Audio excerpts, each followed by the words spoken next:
بسم اللہ الرحمن الرحیم الف لام میم۔ الف لام میم مختلف صورتوں کے شروع میں یہ حروف اسی طرح الگ الگ نازل ہوئے تھے، ان کو حروف مقطوعات کہتے ہیں، اور صحیح بات یہ ہے کہ ان کا ٹھیک مطلب اللہ تعالیٰ کے سوا کسی کو معلوم نہیں۔ یہ اللہ تعالیٰ کی کتاب کا ایک راز ہے جس کی تحقیق میں پڑھنے کی ضرورت نہیں، اور عقیدہ یا عمل کا کوئی مسئلہ ان کے سمجھنے پر موقوف نہیں۔ ذلك الكتاب لا ريب فيه هدى للمتقين۔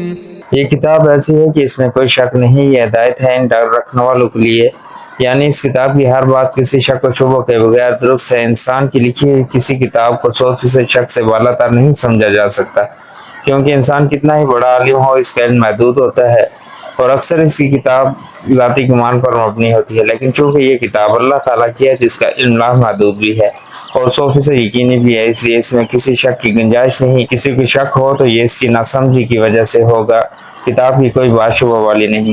اگر چاہا قرآن کریم میں صحیح راستہ ہر ایک کو دکھایا ہے، خواہ وہ مومن ہو یا کافر، اس لیے معنی کے لحاظ سے اس کی ہدایت سب کے لیے ہے، لیکن نتیجے کے اعتبار سے دیکھا جائے تو اس ہدایت کا فائدہ انہیں کو پہنچتا ہے جو اس کی بات کو مان کر اس کے تمام احکامات اور تعلیمات پر عمل کریں۔ اس لیے فرمایا گیا کہ ہدایت ہے پرہیزگاروں کے لیے جو بے دیکھی چیزوں پر ایمان لاتے ہیں۔ پرہیزگاری اور ڈر کا مطلب یہ ہے کہ انسان یہ بات ہمیشہ پیش نظر رکھے کہ اسے ایک دن اللہ کے حضور اپنے تمام اعمال کا جواب دینا ہے، لہٰذا مجھے کوئی کام ایسا نہ کرنا چاہیے جو اس کی ناراضی کا باعث بنے، یا اس خوف اور دھیان کا نام تقویٰ ہے۔ بے دیکھی چیزوں کے لیے قرآن کریم نے غیب کا لفظ استعمال فرمایا ہے۔ اس سے مراد وہ چیزیں ہیں جو آنکھوں سے دکھائی نہیں دیتی، نہ ہاتھ سے چھو کر یا ناک سے سونگھ کر انہیں محسوس کیا جا سکتا ہے، بلکہ وہ صرف اور صرف اللہ تعالیٰ کی وحی کے ذریعے معلوم ہوتی ہیں۔ یا تو قرآن کریم میں ان کا ذکر ہوتا ہے، یا ان حضرت صلی اللہ علیہ وسلم نے وحی کے ذریعے وہ باتیں معلوم کر کے ہمیں بتائی ہیں۔ مثلا اللہ تعالیٰ کی صفات، جنت اور دوزخ کے حالات، فرشتے وغیرہ۔ اس آیت میں اللہ تعالیٰ کے ان متقی بندوں کی تعریف کی جا رہی ہے جو غیب کی چیزوں کو بغیر دیکھے صرف اللہ تعالیٰ اور اس کے رسول صلی اللہ علیہ وسلم کے ارشادات پر یقین کر کے دل سے مانتے ہیں جو انہوں نے ان آنکھوں سے نہیں دیکھی۔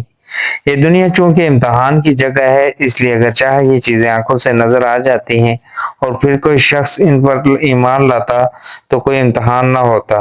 اللہ تعالیٰ نے ان چیزوں کے انسان کی نگاہ سے پوشیدہ رکھا ہے، لیکن ان کے وجود کے بے شمار دلائل مہیا فرمائے ہیں کہ جب کوئی شخص ذرا انصاف سے غور کرے گا تو ان باتوں پر ایمان لے آئے گا اور امتحان میں کامیاب ہوگا۔